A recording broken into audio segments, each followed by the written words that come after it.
to La La Land on CRN Digital Talk. You're listening to the smooth tones of Nimi Adokiye. If you have any questions for Nimi, go ahead and give us a call, 1-800-336-2225. And thanks for being here, Nimi. Thank you for having me, you guys. I really, really do appreciate it. What an interesting name. Nimi Adokiye? Yeah, Adokiye. Adokiye. Yes. Where does that originate from? I'm Nigerian. Oh my gosh. Mm-hmm. You're like a Nigerian princess is Oh what my you gosh, are. thank you. You're so sweet. She is. She has this long flowy dress and this beautiful deep voice and this like just glow. Thank you. You guys are so sweet. And what was the name of that song that we just came into? It's called Temptation. It was my first single, my first song that I've done that really touched me, and I'm just happy to share it with you guys. How long did it take you to do that? Maybe like 10, 20 minutes to write it, and to record it took A little about... closer, Nimi. Sorry. I said it took like 10, 15 minutes to like write it, just to get it down, my words clear. And to record it took about maybe 3 or 4 hours.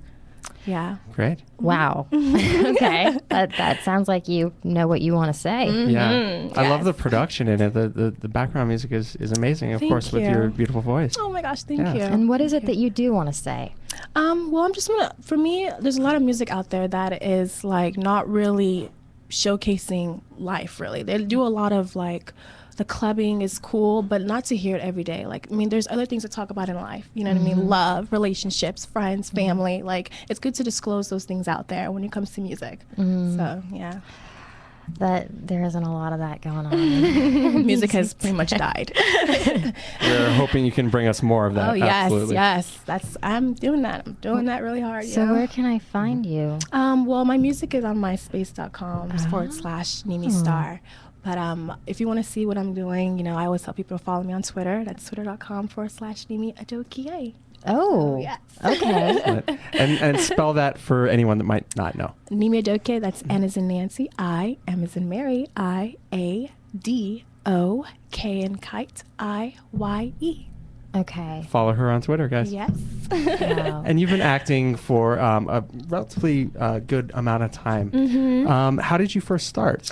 Well, I started acting when I was in the 9th grade. I did a play called Willy Wonka and the Chocolate Factory. And I was Grandma Georgina. And I was like, Nice. oh my gosh. Oh, I was happy, and I found my love there. And I've just been strong on acting. And it's always been, it's a good thing for me that I can express myself through different characters, through situations. And yeah, I love it. Makes you happy. It does. It grounds me, you know, when, you know, things in life is messing with you, go towards what you love, which is acting and music. Oh. So, Absolutely. yeah. And What a you spent some concept. time studying at the Stella Adler. I did. I was there for a year, and then I had to leave because I feel like I had enough, you know, and I want to explore. I'm a person that likes new things. I like to, you know, be adventurous and explore other, you know, techniques that's out there. So I was there for a year, and I took my time, and I enjoyed it, and then I You had to spread go your on. wings. And I you flew. Mhm. How long have you been composing music for, doing music? I found out, first off, I found out that I could sing when I was in the 3rd grade. My friend, I don't know if she's even, you know, watching or hearing this, but her name is Tiffany Williams. We're in 3rd grade, and we're sitting down in the cafeteria, and we were talking. And so she was singing, and then everybody else around us was singing. And then she said, hey, you know, why don't you go ahead and sing? I was like, sing? I've never done anything like, you know, like that before, you know? So I don't really know what to say or sing to you. But I think I sang Spread Your Wings to Prepare to Fly. And I sang that song, and then voila. It was history from there. That's great. Sometimes it's that first memory, that first song that you sing. Yeah. I was happy. I was It's like, almost, oh my gosh. I mean, it's soulful, very soulful. Oh, thank you. Would you say that your music is like spiritually related? Yeah, well, growing up, growing up in a Christian family, and that's all I've, you know, listened to, Christian music. the music that they're writing that they have there is beautiful. And you grew up here in Los Angeles? Oh, no, Texas. Sorry. Okay. Sugarland, Texas. Okay. Sugarland. Okay. Home of the sugar. So, I did. I listened to a lot of Christian music down there, and it was soft rock, soulful, some country. I like country too. And I loved it. I loved that, and I stuck with that for a while, and then I started going on to the worldly songs, secular songs. So yeah. Awesome. Thank you. And we, as you know, we get a lot of listeners listening in different areas of the country, thinking about coming out to LA and pursuing their dreams of being in the entertainment industry. Would you give them any advice? If you could talk to them, what would you say to them? I would say make sure you pack a lot of money because things here are extremely expensive.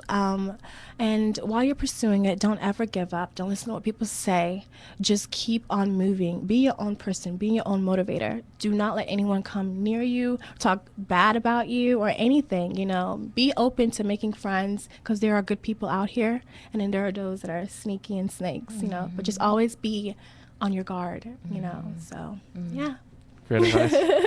Nice. And you're performing out right now? Right now, I'm just writing and recording. Okay. Right now, I just want to write a few, singles, and then I'm. And you start have your performing. own producer that you like to work with. I love that. Yeah. It's someone in Hollywood. So yeah, I've been working with him for a while. He's really good. He did all the drums and all the instrumentals for the song. So I'm really happy. Yeah.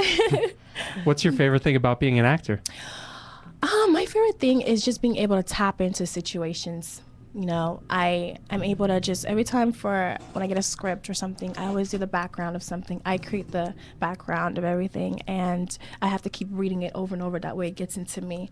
And then when I do my scene, I get that natural emotion and that whatever I need to deliver for that, character. So that's my favorite thing, just being able to tap in to certain things. Yeah. So I love it. And just let it be and see what happens. And not to be scared, just to let go and just go, because you are going to eventually come out of it. But, just being able to explore all that, it's beautiful. It's beautiful. That's one of the hardest lessons for an actor to learn, just to let go. I heard a quote that said the best thing for an actor to do is to get out of their own way. And it's true, Yep. Yeah, good advice for life in general. Oh, Get yes, out of your own way. Yeah. Because you're coming on through, so. Yeah. You seem like you're very open to letting go. Oh, yeah. You've I always love been to. a free spirit? Yes. I love to just to walk into the unknown. It's fun. Do not know where you're going, but you're going somewhere amazing. It's fulfilling. It just gives me this adrenaline rush. I'm just like, I don't know where I'm going, but I know I'm okay, and I know God's going to protect me. So that's just how I do things. Wow. Well, we know where we're going. We're going to commercial break right now. But thanks so much for coming in and talking to us. Thank you so much for having me, you guys. I appreciate it. Thank you. Nimi Adokiye. Oh my gosh, bye guys. Find her on Twitter at Nimi Adokiye. Yes. It's twitter.com/Nimi Adokiye. Or She just Google put me. a smile on your face. For sure. That'll work. Thank you again, you guys. Thanks, Thanks, you. Nimi. We'll be back on La La Land with Brett and Ned on CRN Digital Talk. Welcome back to La La Land on CRN Digital Talk. That's Neti Leddel. And that's Brett Chapin. We have the pleasure today of talking to two fantastically accomplished actors, Mr. Jimi Milligan and Miss Juliana Hansen. Thank you so much for being here, you guys. Thanks for Our having pleasure. us. And there's free coffees. And there's, well, that's probably why you came, huh? Yeah. Don't tell them. I won't say a word. I promise. Yes, one of the perks here, free coffee in the lobby for our guests. So listen up, guests. Perks. Yeah. Yeah. So, Juliana Hansen, let's start with you. All right. Juliana Hansen is a fantastically accomplished musical theater / film actress. And I happen to have personal knowledge of this because I happen to have done a show with Juliana when she was 12 years old. Oh, you're kidding. No. What show? We did The Secret Garden many, many years ago.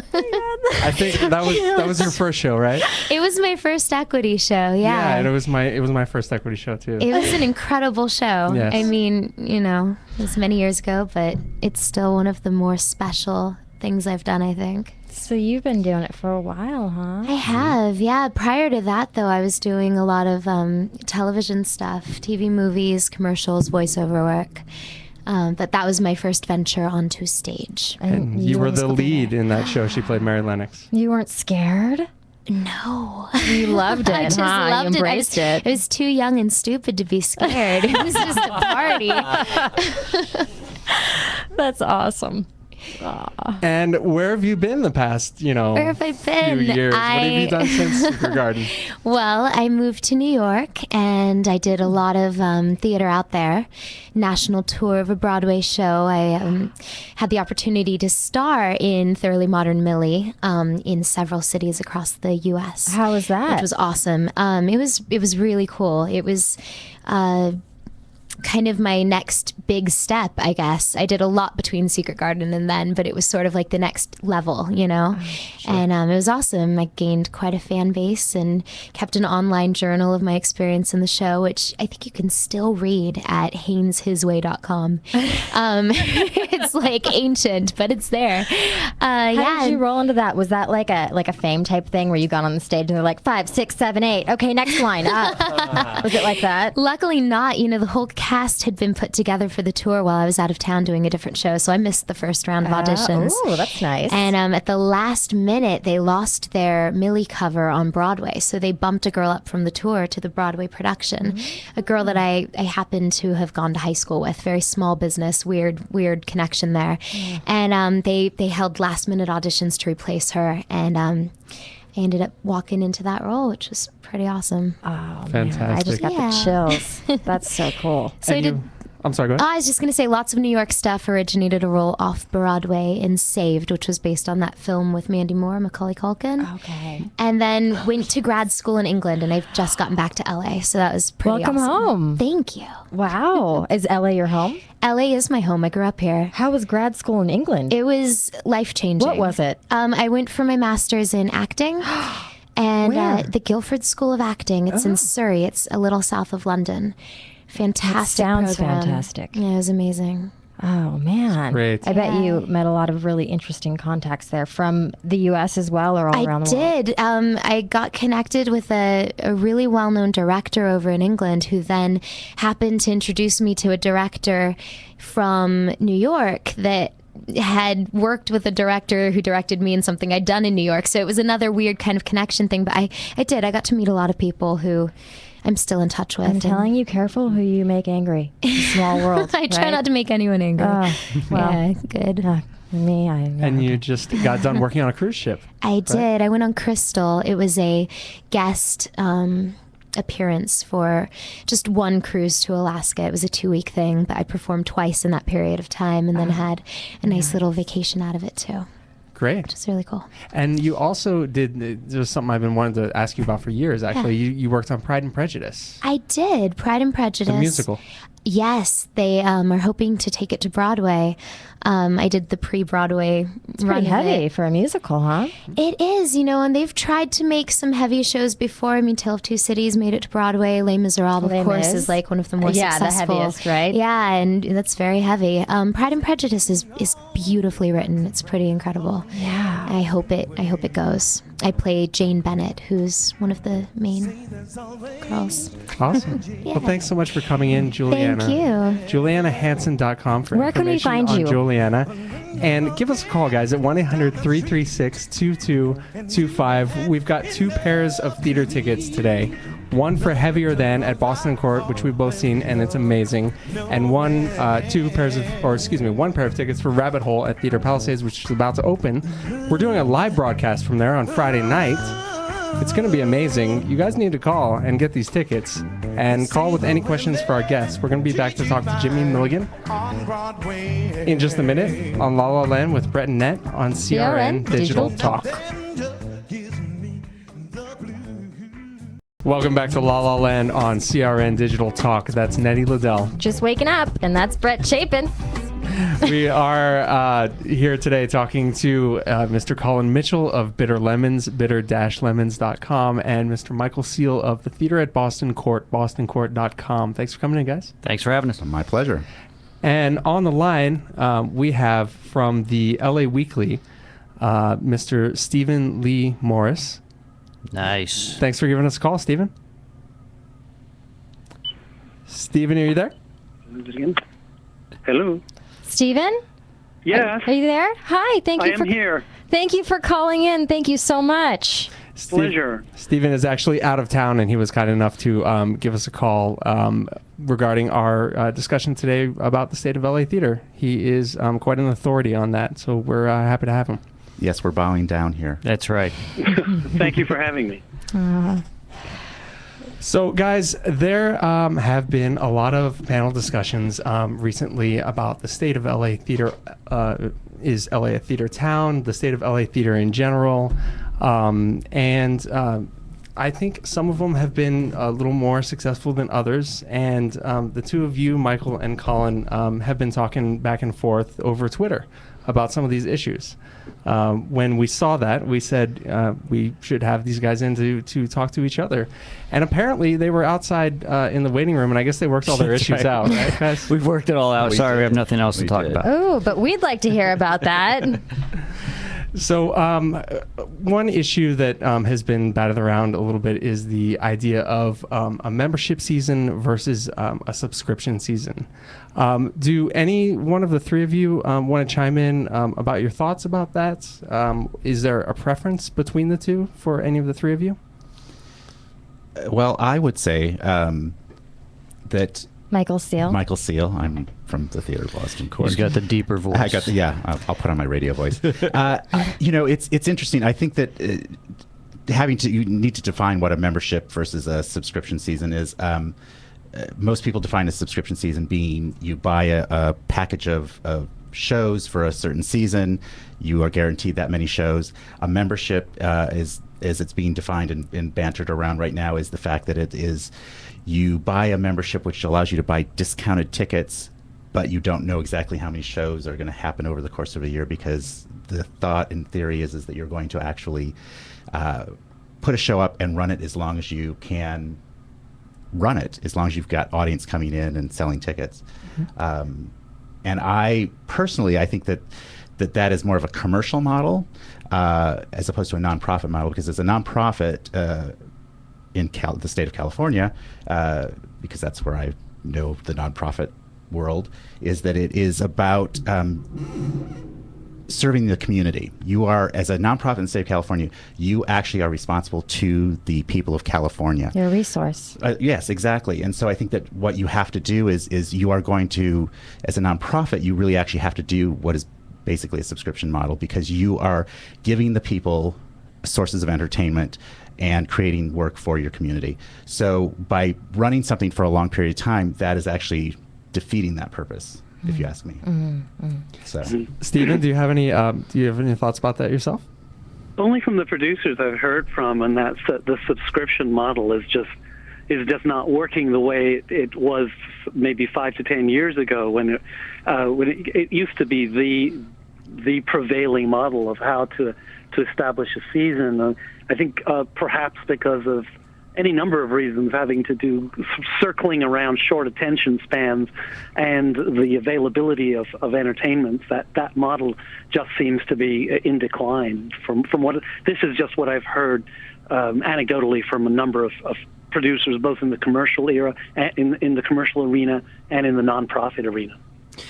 Yeah. I mean, I understand what you're saying, Michael, and that the nonprofit kind of has inherent in it a sort of a, it's community based. But I don't think, and I think you're right, that a membership does have more of a commercial bent to it. And as you said, I think there's different variations of a membership model.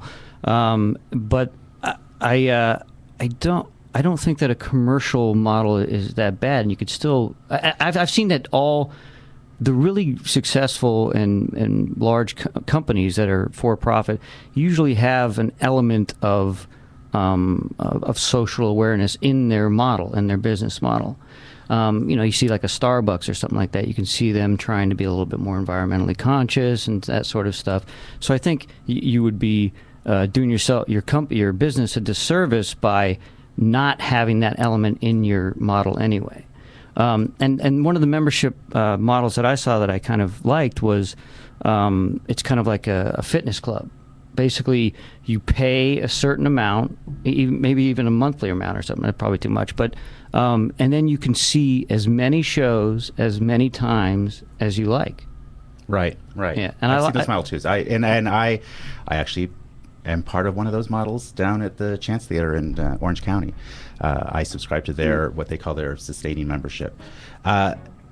I can always, speaking for Boston Court, we actually have had our best season last year. Moving into the season, we actually doubled our subscribers. So for us, it's working, but there are other ways to look at it, definitely. And speaking of, your show is about to close. Heavier Than. Closes tomorrow. That's 2 p.m. right. matinee. We have 2 tickets for the next caller to Heavier Than at Boston Court, bostoncourt.com. 2 free theater tickets, guys. Call 1-800-336-2225. Stephen, thank you so much for calling in. Stephen's going to stay pleasure. with us, right? Okay, I sure, hope yeah. so. Okay. And you don't get the ticket, Stephen. We'll be back to talk a little more LA theater on La La Land with Brett Nett on CRN Digital Talk. Welcome back to La La Land on CRN Digital Talk. That's Neti Leddel. And that's Brett Chapin talking about the state of LA theater. Yes, indeed. We have on the phone with us Mr. Stephen Lee Morris. We have in the studio with us Mr. Colin Mitchell and Mr. Michael Seel. Hello. Thank you Hey, so guys. much for being here. 3 very powerful men in the Los Angeles theater realm. We're going to bench press after That's this. right. They can all bench press 450 at least, right? Hey, Aaron, do we still have Stephen Lee Morris on the line? No. Okay, Stephen Lee Morris is not with us. He's But- left the building. Yes. Apparently he didn't. He was over it. He was done. But I hear a phone ringing right now, so that might be him calling back. He was like, "Wait, I have something else to say." Maybe. All right. Okay. So, guys, there's been a lot of talk lately about the 99 seats plan in Los Angeles theater. Some people think it's a little bit old-fashioned. Some people think it's a great idea. And what are your thoughts on all that? Well, Michael's more of an authority on it because he basically works in it daily. True. And there's some benefits to it. You can make theater fairly cheaply. Considering. But there's somebody doesn't get the benefit that I think they're due, and it's usually the actors. And being a professional actor myself, and having worked in various contracts, that's tough. But there's a lot of actors in Los Angeles, and I think that they seem to be able to just, work and stuff and, work on something for several months and but they'll complain afterwards is what usually happens, right, Michael? Well, yeah, true. We've had conversations about this before. I think that the 99C plan has many problems, but it's the way that we can actually produce the volume of theater we do here in LA. Otherwise, if we didn't have it, most of the theaters in small theaters would actually be producing more on the community theater level. And so I think by allowing this plan to be where it is, like I said, I think there's some things that need to be renegotiated with it, but I think it allows some really fine actors to get out and actually stretch their muscles and be a part of theater. And we're very fortunate at Boston Court. We get amazing actors because of the 99C plan. I also think you have to treat actors well too, And we have you don't know. just real quick, guys. We have Stephen Lee Morris back on the line. Hi, Stephen. Hello. You Sorry about haven't that. left. You haven't left the building. I hadn't. No, it's a drop call. Oh. So sorry. I missed the question. So We were talking about the 99 seat plan in LA theaters and about people's different opinions of it. Do you have any thoughts on that? well, I think I understand the paradoxes of it, of actors needing to make a living and everything else, but we wouldn't have a theater scene if not for that plan. That's really the nuts and bolts of it. Within that, I agree with Michael's last comment that the actors have to be treated as well as possible and not taken for granted. And if there are payments that can be made, it should be, but we wouldn't have a theater scene if not for that plan. Absolutely. Thank you. Well, I think that we should work within the supposed economy of that 99C plan, and I think we could do some different things that we're not agree. doing right now. I think it's time to do another negotiation on it. And I think conversations like this are very important in LA theater. I think getting new ideas out there, fresh ideas, and having dialogue about it is very helpful. So thanks so much to the three of you for coming on and being able to speak with us. Thank you. Thank you very much. Thank you. Michael Seel, Colin Mitchell, and Stephen Lee Morris. Stephen Lee Morris from LA Weekly, Colin Mitchell from bitter-lemons.com, and Michael Seel from the theater at Boston Court. Next week, we're going to be talking to Ray Holdridge, who is in The Last Days of Judas Iscariot, as well as Runaway Dorothy, talking music. Follow us on Facebook at facebook.com, La La Land Talk, and That's about it. twitter.com, La La Land Talk, and We'll see you at the See you at top. the top.